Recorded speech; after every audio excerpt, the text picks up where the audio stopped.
vale a pena dizer, eu entendo a preocupação do Valdec, essa questão do estímulo ao profissional, mas esta porcentagem única entre níveis, 15%, ela também é um estímulo, porque é cumulativo. Então a pessoa, o profissional continua sendo estimulado, ou deveria ser, no meu entendimento. O profissional continua sendo estimulado, porque quando ele consegue uma graduação, ou ele vai para um mestrado, você vai ter uma porcentagem de 15% sobre o atual salário. Então você continua aumentando o seu salário. Então essa perspectiva que o Valdec colocou de estímulo, eu acho que ela é contemplada quando nós digamos 15% entre níveis, e também defendo por tempo de serviço 15% entre classes. Acredito que é possível, que é uma questão de vontade política, planejamento fiscal e financeiro, quando você entende que educação é prioridade. Ou seja, menos pressa para fazer acordo com empreiteiros e mais pressa para garantir direito aos educadores e educadoras. Uma outra questão importante é sobre a progressão por tempo de serviço. Nós entendemos que há um problema que pode ser corrigido, e eu queria pedir boa vontade ao governo, porque não me parece difícil fazer esse avanço. Porque os profissionais que trabalham mais de 30 anos na rede não estão sendo contemplados.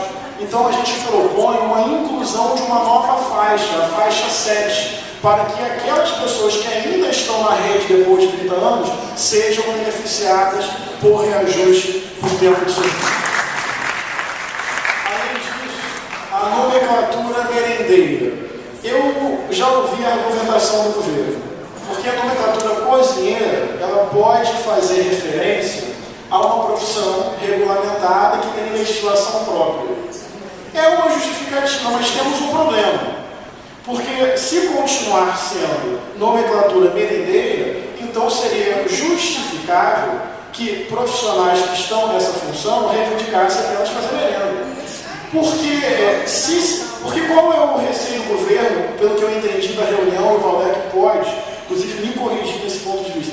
Se você regulamenta como cozinheiro e tem uma profissão que tem regulamentação própria para isso, bem, você pode começar a exigir direitos dessa profissão. Bem, por dedução lógica, se eu continuo como merendeiro ou merendeira e tenho funções que não são compatíveis com essa nomenclatura, eu também posso abrir mão de cozinhar, porque tem fogão industrial, tem preparo de alimento. Então, acho que a mudança de nomenclatura é acompanhar a dinâmica do tempo. E a não mudança de nomenclatura é ser anacrônico, é parar no tempo e não entender o que hoje acontece nas cozinhas das nossas escolas.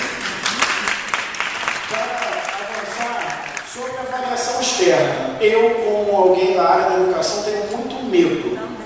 É verdade que há um indicativo do governo de que isso não vai caracterizar a hierarquia, não vai caracterizar a meritocracia e não vai caracterizar a bonificação nem nenhum tipo de prêmio.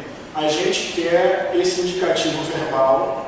Eu acho que o vereador Valdec tem trajetória para ter a sua palavra considerada, mas a gente quer um avanço registrado, um avanço textual. Porque a avaliação externa é quase um problema de concepção, porque ela desconsidera as especificidades de cada ambiente escolar e de cada sala de aula. Ninguém é melhor para avaliar a realidade específica do que os profissionais, as profissionais que ali estão.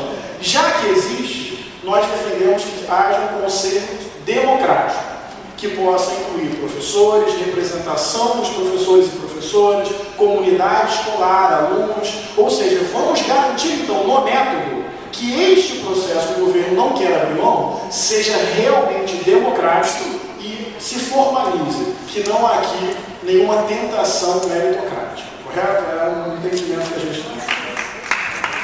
Eu vou fazer o último ponto, não vai ter que falar tudo, sobre formação continuada, os cursos que vão agregando ao vencimento dos professores e professoras, né, dos profissionais da rede, como um todo.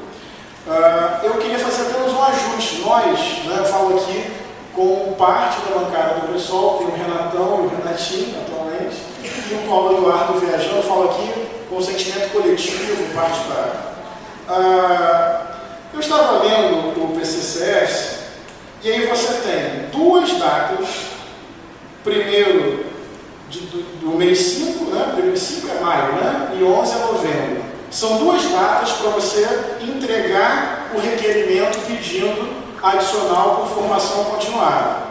E aí, você tem 2 datas para publicação e homologação disso. Vai ter uma comissão para avaliar a qualidade desse curso. Acho que essa preocupação é legítima, mas eu queria fazer um ajuste.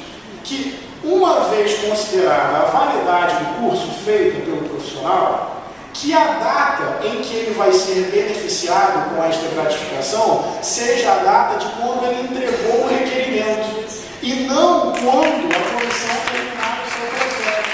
Porque senão a gente vai perder alguns meses em que o profissional já indicou, já mostrou ali o seu diploma, o seu certificado. Quando a comissão terminar o trabalho dela e disser ok, então ela vai reconhecer a data da entrega do requerimento como a data em que o vencimento deve ter essa incorporação. É um entendimento que a gente tem. Tem outras coisas, mas eu entendo também que é hora de ouvir mais vocês e ouvir a mesa. Só queria terminar com uma observação importante.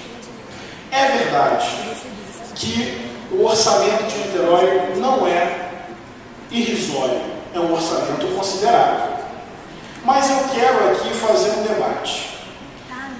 E eu quero concluir com isso. Eu sou de uma linha de entendimento, dialogando com a pedagogia, que o Valdec é especialista. Eu não acredito em neutralidade científica. Eu vou explicar por que eu estou dizendo isso já já. Porque existe um campo do conhecimento que defende a neutralidade, a completa objetividade. E isso é utilizado especialmente pela gestão fiscal e financeira dos governos. Como se houvesse uma área de ultra especialidade, que é quando vem a tal calculadora. Eu quero reconhecer que esse é um fator objetivo. Seria ingenuidade minha acreditar que o orçamento não tem implicações e limitações. Concordo. Por outro lado, eu quero dizer que não existe uma linha única, como se fosse detentora da verdade, de lidar com gestão de finanças do poder público. Eu quero dizer que determinadas formas de lidar com o orçamento são opções políticas, não é ciência fiscal. Não há nenhuma área. Secretário Barbeiro vai falar daqui a pouco, como bom profissional que é. Mas eu quero dizer com respeito, ele representa um campo da visão econômica sobre como gerenciar o orçamento público. Não é o único. Não há verdade absoluta. Eu concordo que existem impedimentos que são objetivos. E quando chegar o governo do qual eu achar que vale a pena fazer parte, certamente sentirei isso. Certamente, para ter uma fala honesta, entendeu? É reconhecer que existem implicações colocadas pelo orçamento, mas também reconhecer que a gerência de um orçamento não é uma ciência objetiva e neutra, são opções. Quer ver? Termino da seguinte forma. O governo federal se vangloria, né, dizendo que dá, termino com isso, porque tem implicação municipal. 15%, não é isso? Todo o valor do royalties vai para onde? Educação, lindo isso, né? Queria caracterizar isso como migalha. Primeiro, rapidamente, e fazer o link com o debate municipal, para não achar que é desvio de tema, de uma redação de zero para mim.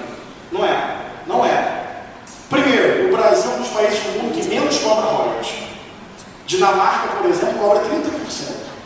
Já começa a desmistificar aí que a educação no Brasil vai ter mais financiamento via exploração, às vezes criminosa, do ponto de vista ambiental do petróleo. Segundo, saiu o orçamento 2014 do governo federal. 1,002 trilhão para pagamento de juros e amortização da dívida. Vai para o bolso dos banqueiros? 42% do orçamento. Sabe quanto vai para a educação nessa ciência objetiva da responsabilidade, da austeridade fiscal? Olha, o que o governo federal vai administrar e repassar para Estado e município. 3,44% do orçamento vai para a educação, enquanto 42% vai para manter uma modelagem macroeconômica capitalista. Na verdade, esta lógica de subfinanciamento setoriza a educação, precariza a educação, e as saídas anunciadas como o governo que muda o país são saídas paliativas, são saídas limitadas, são saídas, na verdade, covardes, de quem quer migalha de royalties, mas não tira dinheiro de banqueiro para colocar nos municípios mais dinheiro para a educação pública. Este PCCS, deixe-me ser bastante honesto, tem pontos de avanço. Desculpa quem discorda de mim. Alguns pontos de avanço tem. Mas, na linha geral de entendimento, ele pode e deve avançar muito com diálogos não ritualísticos e formais, mas diálogos verdadeiros, com democracia não de capa, mas de conteúdo, para que os profissionais da educação sejam os principais protagonistas do plano que vai interferir principalmente na vida deles e das nossas crianças. Mas enquanto quase metade do orçamento federal for para a reprodução do mercado financeiro em nome da objetividade neutra da ciência fiscal, eu humildemente direi: vocês criam um problema para depois dar parciais soluções.